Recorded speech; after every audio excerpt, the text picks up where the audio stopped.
Hey everybody, you're live with Richard Listens, and we are here back in studio today with our fabulous new backdrop, so soak it all in.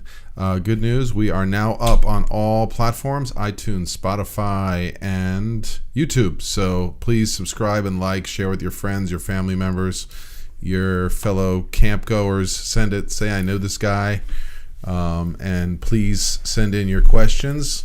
We want to respond to you. We want to include your voice in the show. And today, like all other shows, we are highlighting a high performer in another field in topics that relate to areas which you are all interested in, which has gotten a lot of buzz and which I have a lot of questions about, especially after binge watching season 2 of the OA. So I hope I don't ruin everything, but hey, you know, I have questions too. This isn't all about you guys. So spoiler alert. Spoiler alert. Spoiler alert. There you go. Exactly. Yeah.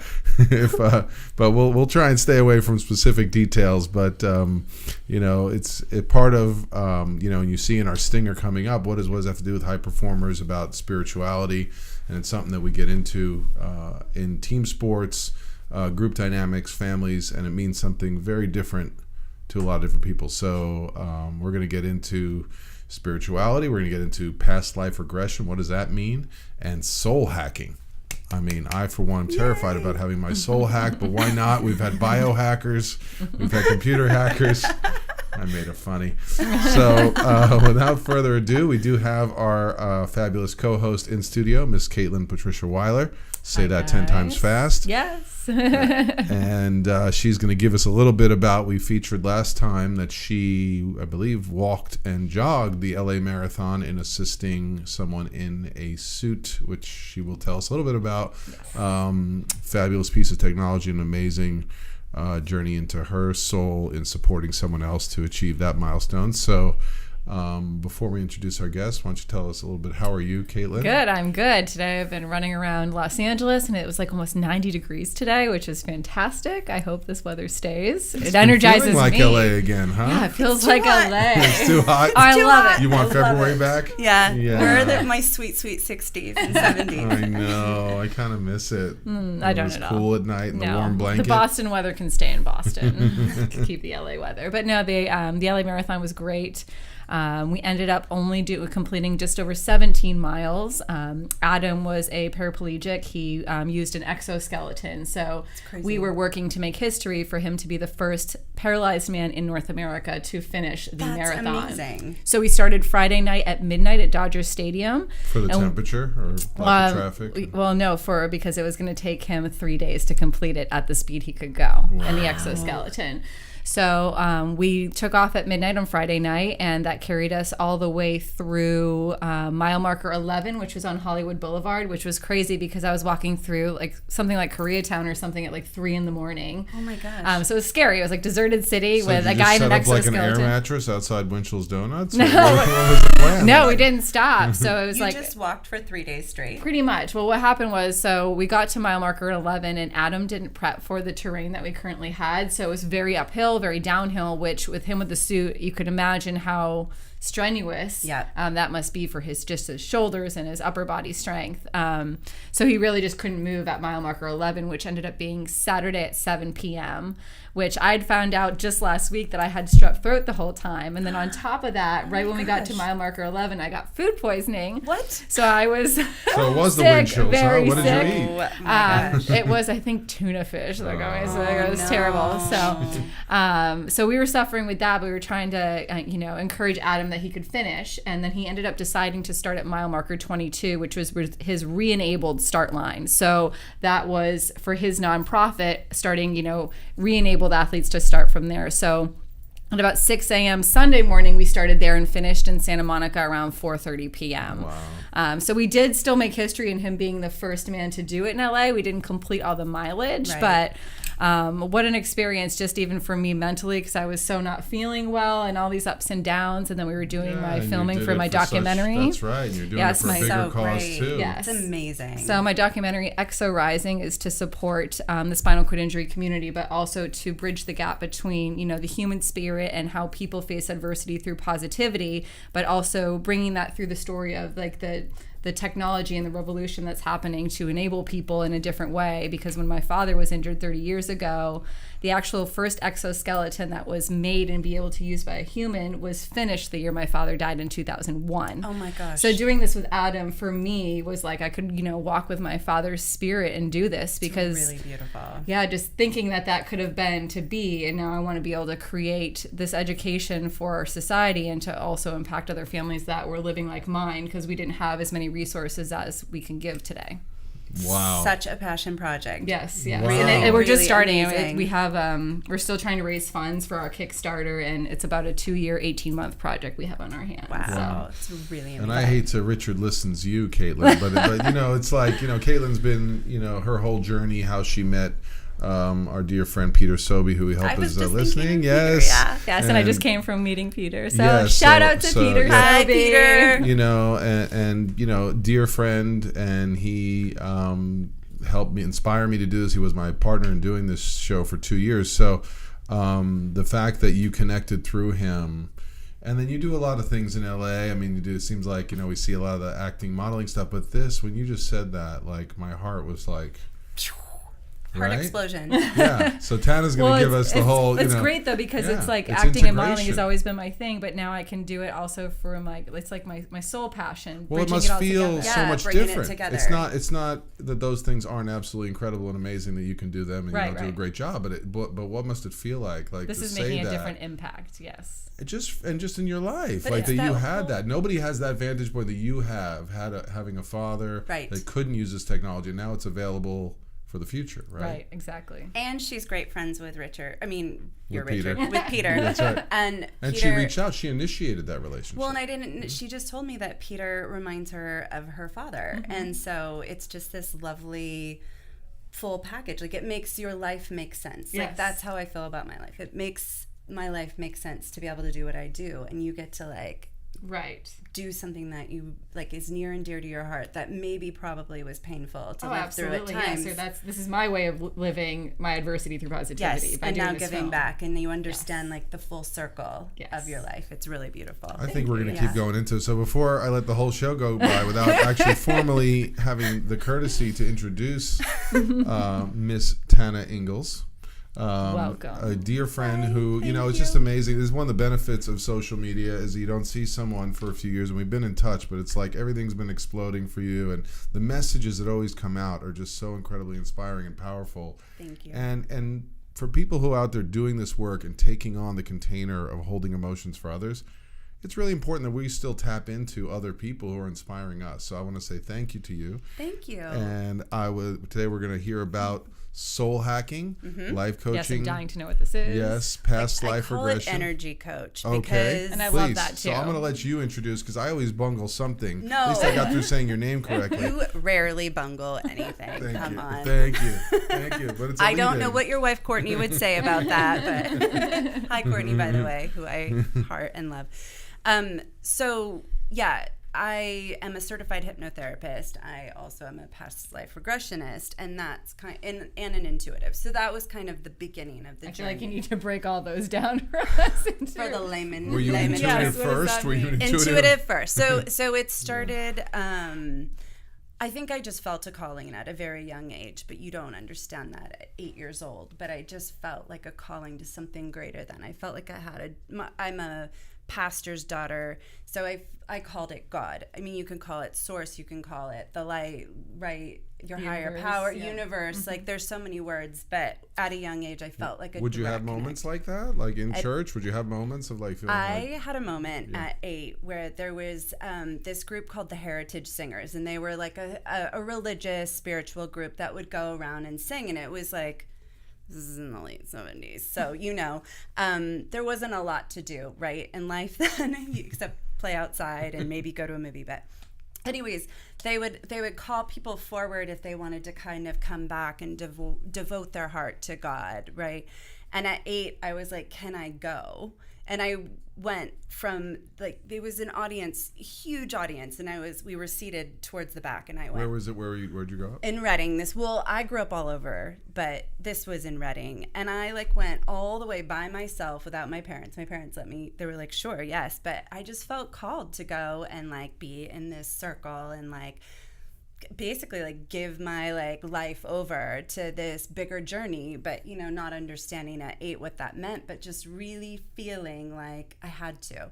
And that's sort of how I've lived my life. There's been moments where I've been checked out of that, but there's always just this calling forward that I always listen to.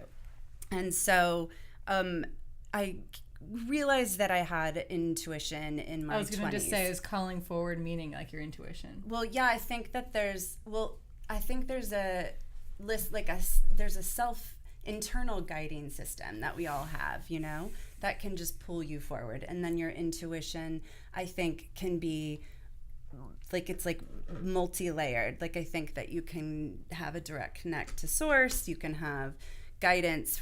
You know, my belief is that I get guidance from angels, from, you know, lots of different things. And then you have your inner compass. Right. So I think that it's all of those things. But the calling forward is something greater than me. That's the best way I can describe it. So the intuition, which I would just know things. I just know things about people that I shouldn't know. Like, I'll know if something's going on in somebody's relationship or what they're supposed to do next. And that was just always a thing. And it would be like a party trick, you know. Mm-hmm. At parties, I would give readings, you know, about... I was always incorrect in those readings. People were like, you just upset somebody. We're going to leave this party. That's funny. You upset people? Yeah, you know, trying to always analyze people. You know? So, I like the intuitive route rather than the analyzing part. Yes. I've upset some people too, by the way. But we won't get into that. But then when I moved to LA, I met this woman and we connected. And one thing led to another, and I ended up getting certified, going to school to get certified as a hypnotherapist. And then that led to the past life regression, which I'd been passionate since 19. I believed that there was something more. I felt like I had lived more than one life. And so it was not like from contact with like Brian Greene or no, it was just the intuitive feeling. Well, no, I came across this book and I've never been able to find it since. But it was this book about a psychotherapist or a psychologist, I'm not sure which. And she had written about some cases where she had regressed people who had presenting issues. So let's say asthma. And so this one man had asthma and she took him to do different lives. And one of the lives he died like with chicken feathers in his mouth on a boat. And like, you know, and another was like smoke inhalation. So once she'd done those regressions, his symptoms didn't persist after that. And so it spoke to me. And there's more, you know. Then there was a couple movies that got my attention, and I just felt like there was something more. Then you go and you live your life a little bit, but then What's the best movie that highlights past life regression? There was a movie I think it was called Chances Are, and can you just, like, in layman terms, that past life regression, that just means like you're aware that you lived a past life, or what is I just think that, yes, I felt like, I'm trying to remember, like at 19, I felt that there was more to my soul than what was happening in that moment at my life. It's the best way. And that when I read about this doctor regressing people, it made sense to me, you know, but it wouldn't come back around until 31 when I actually then went to get certified as a hypnotherapist. Got it. And then, because it doesn't matter if you believe in past lives or not. Past life regression is such a great tool because in our lives, if we're having struggles or just repeated challenges or even traumas that you're dealing with, you can go to another lifetime and it's like watching a movie.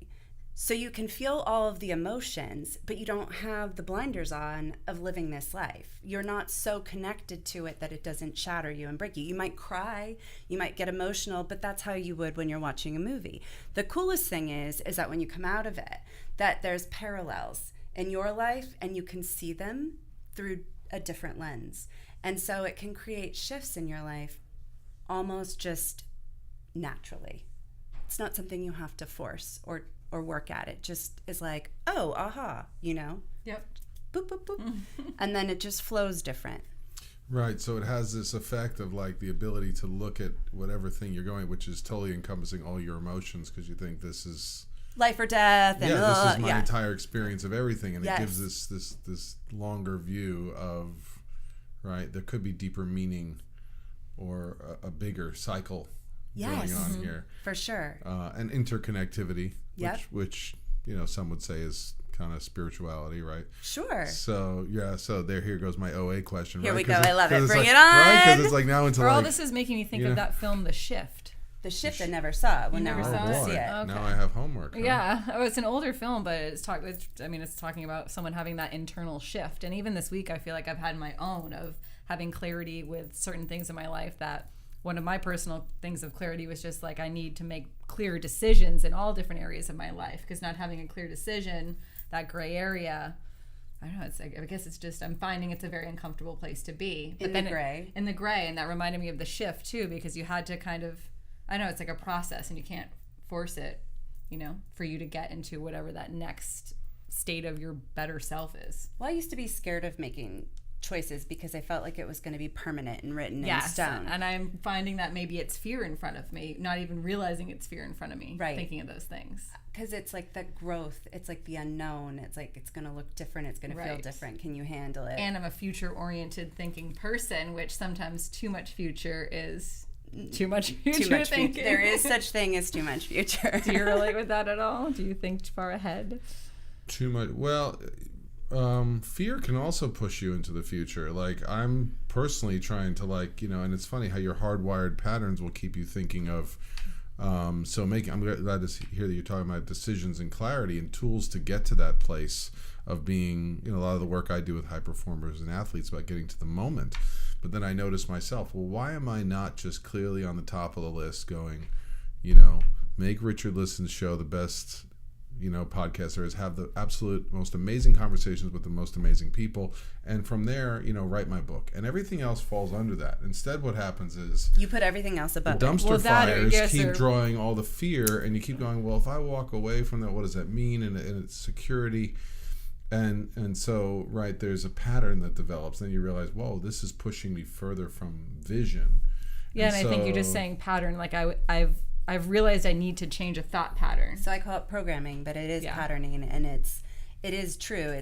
That's what I work with people on. That's the soul hacking part of things. So did you develop a curriculum? So you have it, you do personal coaching, you do group sessions. What are we allowed to talk about? How have you developed this? How has it evolved? Let you tell Nothing us. is off limits. Okay. But so basically, everything that you guys are talking about is so amazing how it's already in flow. But everything that you guys are talking about, I did. So I was the event coordinator at the Kabbalah Center for 3 years, and then all of a sudden my sister-in-law got very sick and was dying, and almost died, and it was a wake-up call for me.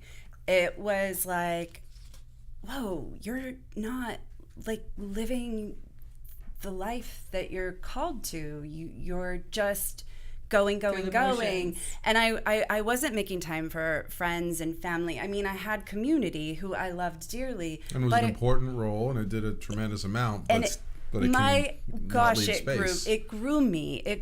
And then all of a sudden I just knew, that it was time to go. And it was a year process and for me to leave and get a replacement. And I think just for me to leave really too. How amazing that you gave that to transition. Right? A lot of people don't, and that's hard.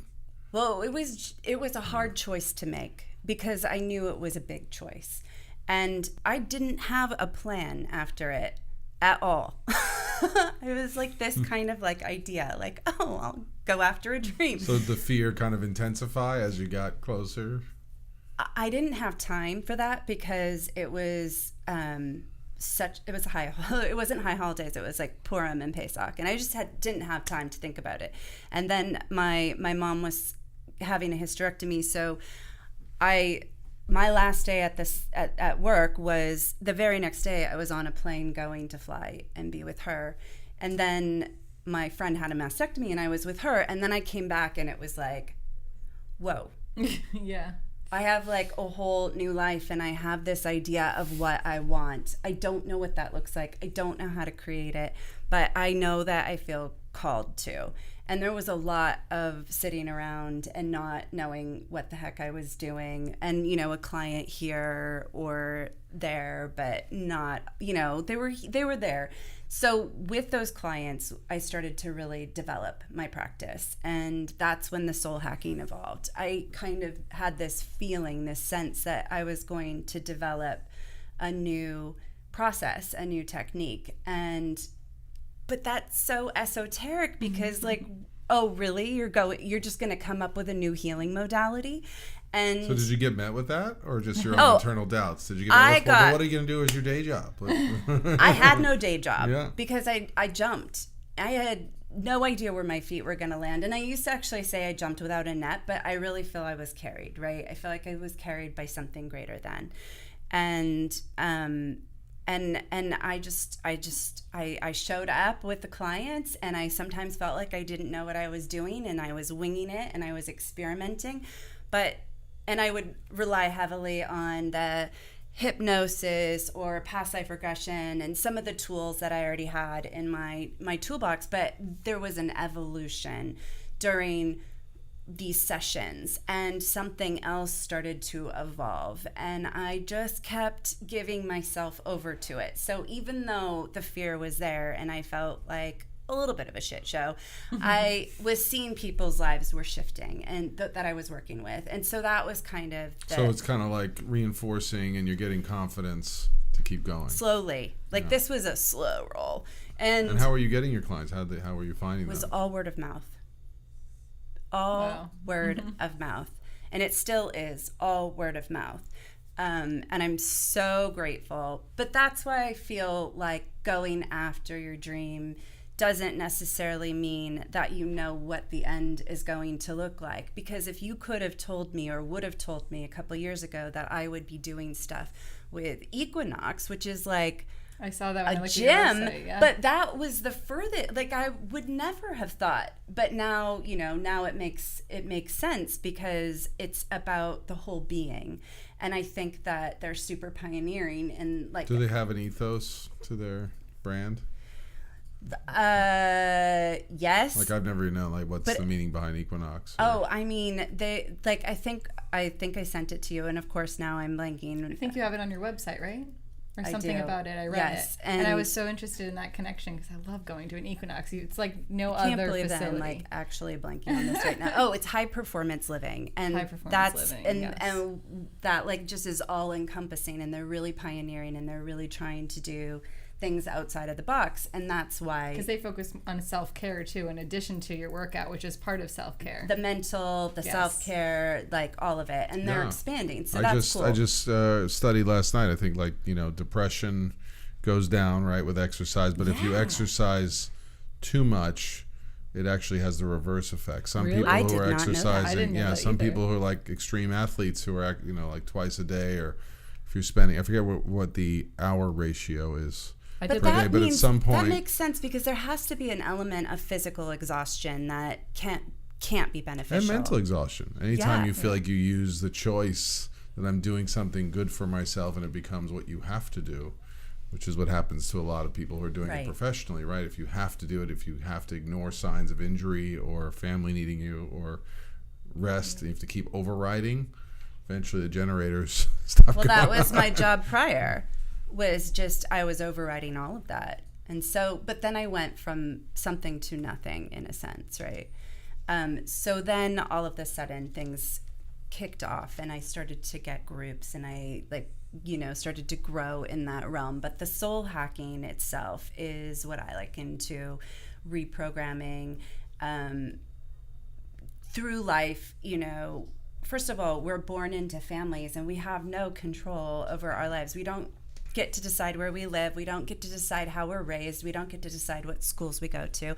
Sure, we may be able to choose who our friends are, but if you think about school, like sometimes you just kind of had to make it, right? So, and then there's societal programming, there's just so many influences that are putting pressures on us to be who we think we're supposed to be. And so for me, I am trying to live in like, well, who do I want to be? Like, who do I want to be? I just put up a quote the other day, or I thought of something and I wrote it, and it said something very similar to that. Like, how would you behave to become the person you want to be?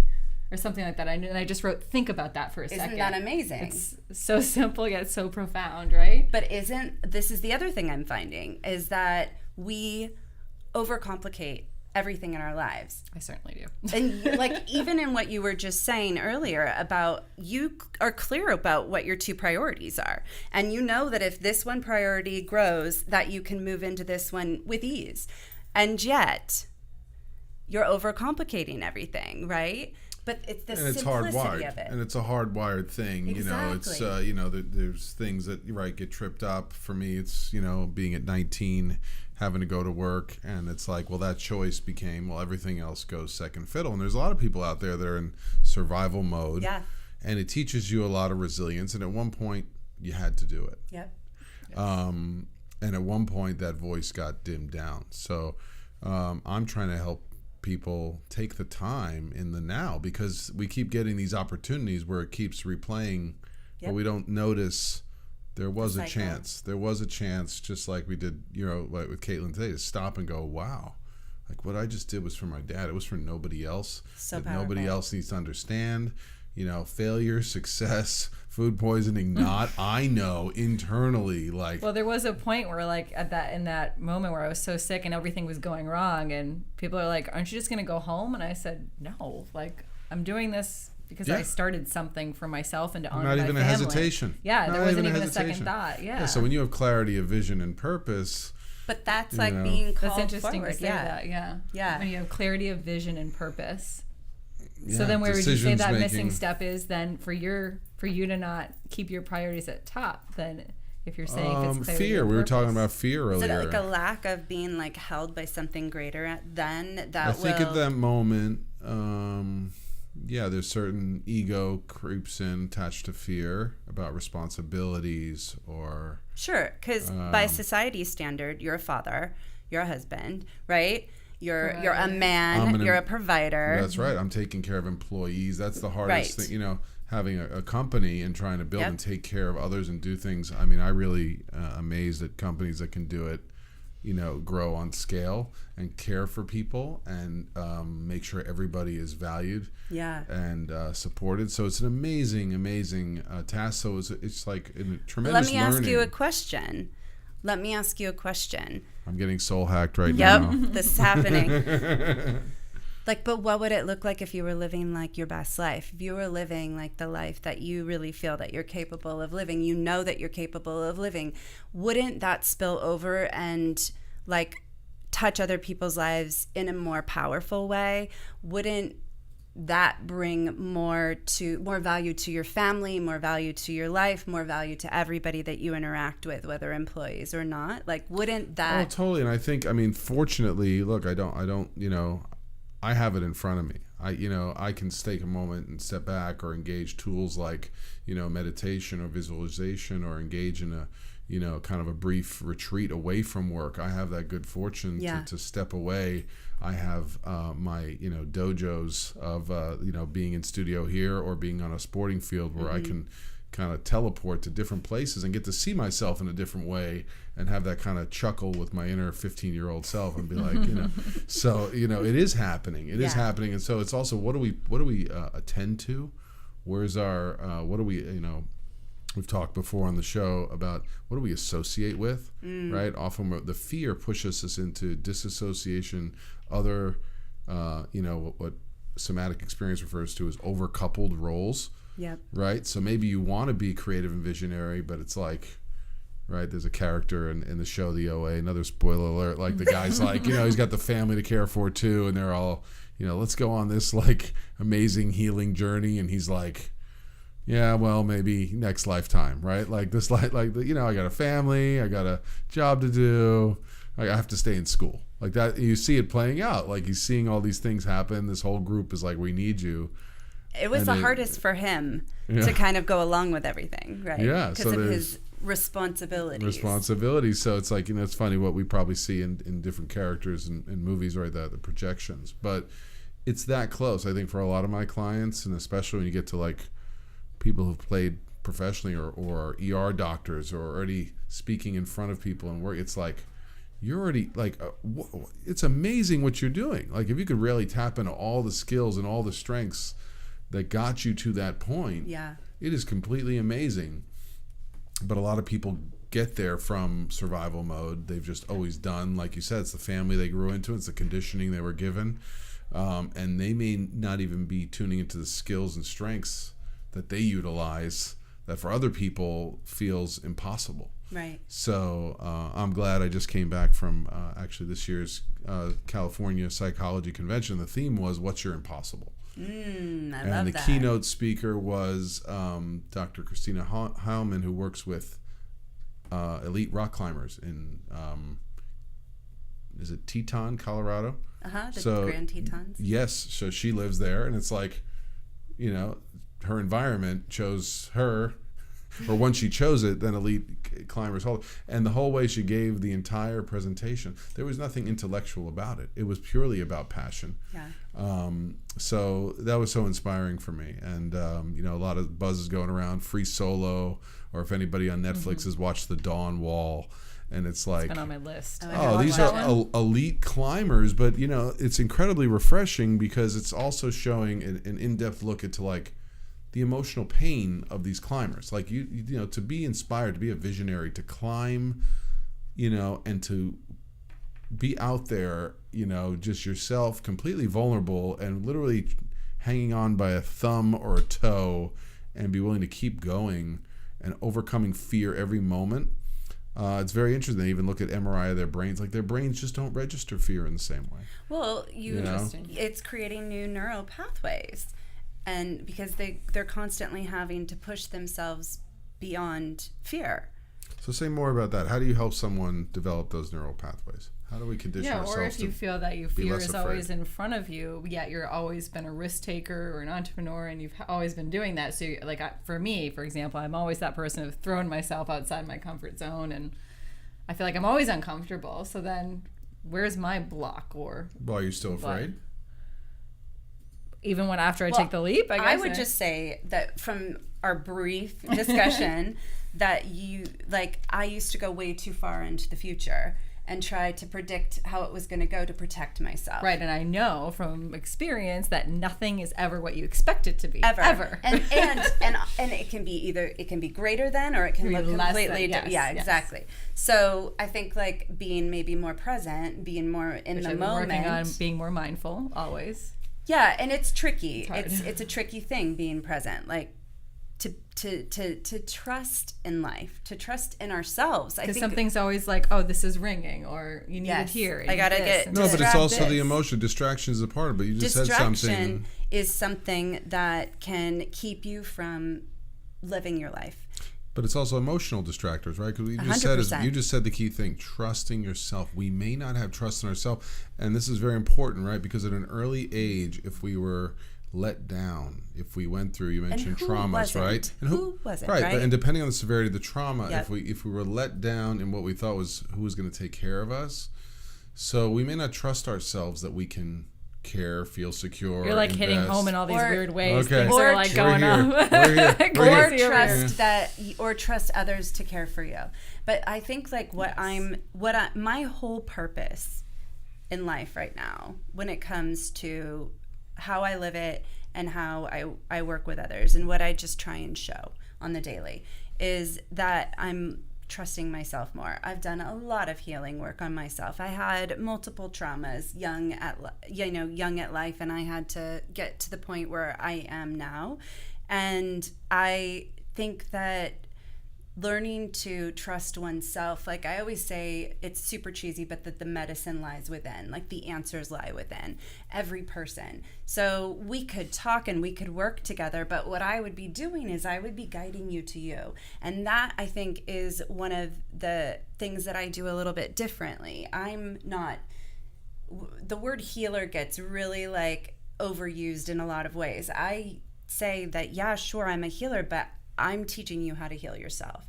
I'm guiding you to you. I'm empowering you to empower yourselves. I want you to live your best life. I want you to want to live your best life, but you have to do it. So I'll show you how. And then I give tools on how to do that. But I think that I don't know that a lot of us trust ourselves enough or love ourselves enough, you know, to not be I think the distractions are often, and it can be emotional. You can get tripped up on your relationships. It can be like career driven. And you posted something just yesterday, right, about that? About relationships, or it was about focus, wasn't it? Or about loving yourself, valuing, discovering. Was it? I think you did yesterday, because I remember it hit home for me too, and it was one thing that I've been writing in like my affirmation journal. I have written down recently a lot. I am enough. Yeah, because I'm guessing because you are. Because I am, but I don't believe it. Right. So this is also funny, right? Because in this moment where we're sitting here, we're all enough. In this moment, if we're present right here, we're not worrying about what our future holds. We're not thinking about our past. We're just enjoying this conversation. We're not even necessarily thinking 100% about what we're going to say next. We're just connecting. And in this moment, you're good, I'm great, right? Well, we're all great. Why did I make me? Power of language, right? Why did I do that? That's so funny. But and that's kind of like, remember. You really do love yourself. I just was like, what did I just? You're good, I'm great. We'll be great at the end of the show. But I think that it's a class I actually taught on being present. It was being in the light of the present. It was the most elusive class for me to develop. And I think because it's one of the hardest things to do in life, I think, is to just really be present as often as possible. And I am not even going to try and pretend that I don't get distracted with thoughts. I've learned to train my mind a lot, and I've learned to talk back to it and question it or say like, it's not even real. One time I said I looked in the mirror, this is years ago, and I looked in the mirror and I thought the rudest thing about myself. And I was like, whoa, like that's not even true. Like we're not doing that anymore, so. It's amazing that you caught that. Well, I had a friend tell me, I was talking to her and I was saying not great things about myself. And she said, her name was Melissa Quinn. I don't know if you remember her. She was like, whoa, stop. She's like, you're talking about my friend and it's really hurting me. And you're talking bad about her. And it was like such an aha moment. It was like, it was so enlightening. And I just really took that forward in life. And I started to observe how I was talking to myself and about myself. And, we're not perfect, right? But right. Yeah. Yeah. So, I mean, the thing I'd like to add, and whether you use past life regression or psychological tools or mental skills training for athletes, or soul hacking. That's right. I might get into a soul hacking group. I'm kind of scared of what. You would love it. Yeah. The group. Yeah. I'm just kidding. Yeah. I love how there's so much crossover between modalities. For sure. But I think there's something fun about past life, just because it's uncomfortable for psychologists to think about anything other than the material world. Ooh, it's not in our training. That. So I like experimenting with things like that, or radical aliveness. It's very in line with the somatic experience thing, where you're like taking a racket and smashing a big futon. I love it. That's why I love powerlifting. I mean, it was super It's kind intense. of a similar thing. If you could do the emotional tracking of what's happening with all that movement of emotions, right? That's the component that's missing from doing pure exercise as an emotional processing tool. But like you were saying, overcoming distraction of our own internal emotions, that we may not be comfortable sitting into some of the more negative emotions because of how they were responded to earlier in life. So, and is it true to say maybe some of those are subconscious too? Oh, for sure. Of course, because there's a reason why denial exists, right? Pain. why do we want to feel pain? We're designed to protect ourselves from pain. So for everyone out there who's hiding from making a change, can be deemed painful by the subconscious. Right. Even if it's good change. Yes. You know, there's an immediate calculation that the change of the risk is greater than staying the same. There's reinforcement in staying, in your comfort zone. Yeah, whatever that may look like. So the consistency of that relationship, however bad or dysfunctional, could be comfort. Yeah, and especially, right, it maintains a family system. That's why they call it a positive feedback loop when a family is like, abusing or arguing, because if it maintains some sort of homeostasis and way of relating, that's all that's known. Right. And to me, I've been thinking a lot of how that's like an extension of our community. Even if we have a negative person in our life and we can't get them out, that's an extension of our community into theirs and theirs into ours. I've been doing a lot of thinking about that and thinking about all my different communities and how I can rearrange that and be intentional and have, get the negative energy away. Well, there's always this opportunity to go back within. I think it's something that probably as a therapist I don't do enough. I mean, it's something that needs to be part of daily practice, and if it can't be because life happens, just like I'm often referring to John Kabat-Zinn's "Wherever you go, there you are," right? I kept thinking I'm gonna read this book. He's be like, "You don't meditate enough, and you don't sit still enough, and come on, man, who are you kidding? It's time to start meditating." And instead, it's like, he talked about birthing, having 2 kids, and how he got up an hour earlier, and then he got up at 5:30, and then like he learned it's not about like at some point it's about like he would just put the baby on his chest and watch the breathing in the cold. Just be present.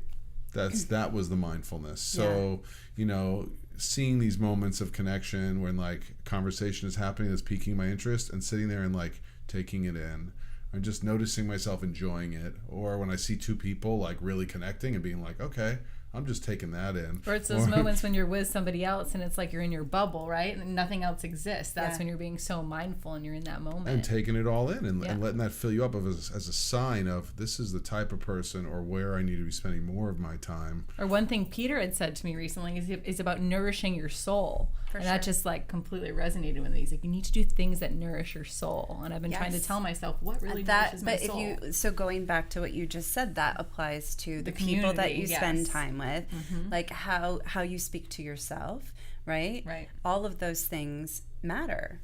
And it's little tweaks. Like we think that sometimes life has to be this big, huge shakedown and or catastrophic to wake up, and it's just these little tweaks. It's these little tweaks and consistently making these little changes in life that end up leading to fuller and fuller expression of who you really are. So other than like going into a psych ward and meeting Martin, is it? Right? I don't know. Marley, like how can someone begin to soul hack, right? How can someone begin to do that? To themselves? Yeah. Or how they begin to access even support. Or like, what you would do, how can, if someone wasn't to work with you directly, how could they, benefit from all these things that you're saying? Well, on the one-on-one sessions, it's really, really specific to the person, and every session looks different. So your session will look completely different than Richard's. And even though there might be like a crossover moment, like, you have some similarities, that would look different. And if you came to me 4 times, every session would look different because it's channeled for like you in that moment. I do a special meditation to get to a point where I just believe that I become like a really, really clear channel. And then with my knowledge of multiple healing modalities, plus what I've developed with soul hacking, it starts out as a conversation. But everything leads, as you know, in any session, right? Everything leads to the gist of it. And then sometimes I'll take you through processes where if you have some trapped emotions in your body, some anger, we'd go and we would find it. And then we would take a look, go and talk, have a conversation with it. And so am I hearing this right? Like, is this only in LA? Equinox is hosting groups that involve soul, emotional, spiritual integration? So Equinox, I do special events like 3-part series in LA and in OC, and actually I'm going to San Francisco this week, which this is their the largest Equinox in the nation. And I'm doing a 2-part series. So the Friday night class is that something anyone can attend, or is it just their trainers? Or? Equinox members at this point can attend. And I am looking at some point this year to start doing classes online myself that anybody could attend, and that would be affordable. And so, but the groups are great because groups, you can come in and you can have your individual journey, and it's a little bit lighter. Like, they're still really deep. You have groups in LA right now? Right now through Equinox I do, but it's expanding, and so eventually I'll have other groups and then also online, which is great because I actually do a lot of clients over FaceTime, so you don't have to be in the same room with me. Got it. Yeah. Awesome. So should we tell her how to have people find her? I think please do. Tell everyone how they can find you, reach you, work with you, what you offer. Well, I have a website, and it's soulhackingyou.com, and then also Soulhackingyou on Instagram, and on FB is also Soulhackingyou. So those are the 3 ways. Soulhackingyou, soulhacking, one word, you, one word. Got it. Yeah. Awesome. Well, thank you for being here. It's Thank awesome. you. I want to be soul hacked more, don't you, Richard? I absolutely do. I mean, I'm feeling great, better than good. I feel like we did. We like just touched the surface. I can't believe an hour went by this It fast. went by so quickly. I think we just may have you go on and hypnotize guests in the middle of the show and see. Well, what would be cool is if I did a little soul hacking on one of you guys one time. Yeah, that would live. be boy, awesome. that's pretty Live. vulnerable for the host. Yeah. I think I'm in. She would do it. I would do it. Yeah, I could tell would. she would totally do it. Yeah. And it's like it wouldn't take long. It would be 10 minutes, so maybe. I mean, TBC. Do you feel that people can be completely vulnerable knowing they're being watched? 100%. Yeah. Yeah, because I think you would get the sense that you would trust me and that you would be safe. But the thing is I'm not doing it to her. I'm guiding her to her. And I create and hold a space that's very safe and loving and non-judgmental. So it's like, obviously, I feel like you would be vulnerable enough in this situation that, yeah, I do. Yeah. So maybe we'll have to do a special segment. I like it. I'm A little picturing. soul hacking. Yeah. Do we need a beach? Do we need to be like, Nope. No? Just right here. You could just hack anywhere. I can hack anywhere. You want to be soul hacked? Just somebody in line. I've done it. I've just like sometimes it's just a quick conversation and it's like boop, boop, boop, boop, boop. It's like a little reprogramming. That's So awesome. can you soul hack and take advantage of someone? Can you be like, That's no? Richard. That's not That's her against purpose. the not ethics. who I There's am. ethics. I'm That's just not speaking my to people's purpose. fears. I don't want someone going into my past life. But Well, maybe you do. You don't know yet. Yeah, and sometimes it will come through somebody's past life, and I'll just throw it out But there. it is with hypnosis, right? There has to be a certain willingness to be hypnotized, Well, the right? thing about hypnosis is people are always worried that it's mind control, and it's not. It's that they're just so relaxed that they're allowing you to guide them to them and take them on this journey. But they're the ones on the journey. They could get up and go to the bathroom if they had to. If there was a car alarm going on, whatever. They're fully in control. They're just allowing you to guide them to themselves. That's it. What a perfect way to close. Yeah, exactly. So, and people probably have that discussion with you and disclaimer ahead of time. Yes. If not, they're just already drawn when they look out. Yeah, some people are just like, I don't care what you do, I just want you to do it. And other people want to chat about it a little bit beforehand.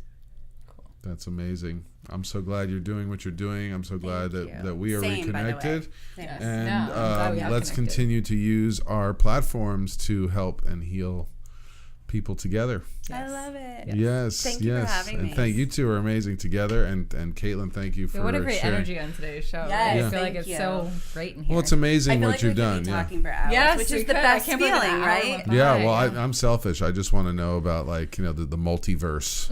We didn't even get to go Well, we just need to have then a part two. Yes, Yes, you I guys are love guests. it. Yes, And then part we'll soul hack live. I love Yes, it. yes. So I guess Yeah. I'll tell everyone. I just how to find invited me. myself back on, just so everybody's See, really, that's the really beauty clear. Of certainty. It's like I belong here. Yes, yes. I love guests when they call me up. I'm excited. I've got great guests coming up. Yay. We have Lauren Hammersley coming on next. Her foundation, I believe, is Hope for Hazel. And I believe I'm correct that she has a book titled Losing Your Child. So thank you, our producer, Janet, for introducing us to Lauren. We look forward to helping connect you with her in May. I'm excited. I've got my old camper from Tyler Hill Camp, Dr. Andrew Sarowitz, who is now the Brooklyn Nets dentist and somehow drawn into the world of MMA. That's amazing. So Richard Listens may be seen in an octagon at some point soon. I would pay to see that. I don't know if I will do healing or if I will just run for the doors, but it'll be a test on my fear and flight response. You see, it's...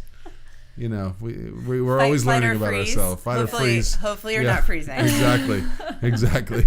Yeah, we'll see how well the reflexes are working. That's how well you know if you're in the moment there. So the next time you get triggered to fight, flight, or freeze, just be thankful to your body that's working and it's ready and primed to be present for what's happening.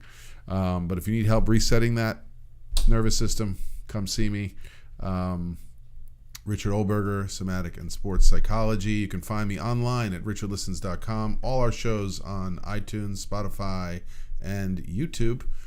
And thank you all for tuning in. Sorry if we didn't get to your questions. We will try and go back through the comments and Instagram feed and respond to you. Thank you for all the DMs out there. I love the budding relationship and connections you're bringing to me. If you are a guest or know someone who would be a great guest, send it to me. Your energy is not wasted. Thank you again to Caitlin for making the big effort to come on up here. And thank you to Ms. Tana Ingels for being our guest live. Yes, and I would like to say, if anyone would like to support my feature documentary project to support the spinal cord injury community, please go to exorising.com. That's spelled EXORISING.com, where you can donate to our Kickstarter and read all about the amazing project. Otherwise, you can find me on CaitlinPatriciaWeiler.com, Caitlin Patricia Weiler on Facebook, KitKate on Instagram, and KitKate1 on Twitter. Whew, I think that's enough. Well You've said. done that before. Man, You've that was done a that polished before. elevator speech. Boom. Now I got some game to work on. Thank you, everybody. Bye. Bye.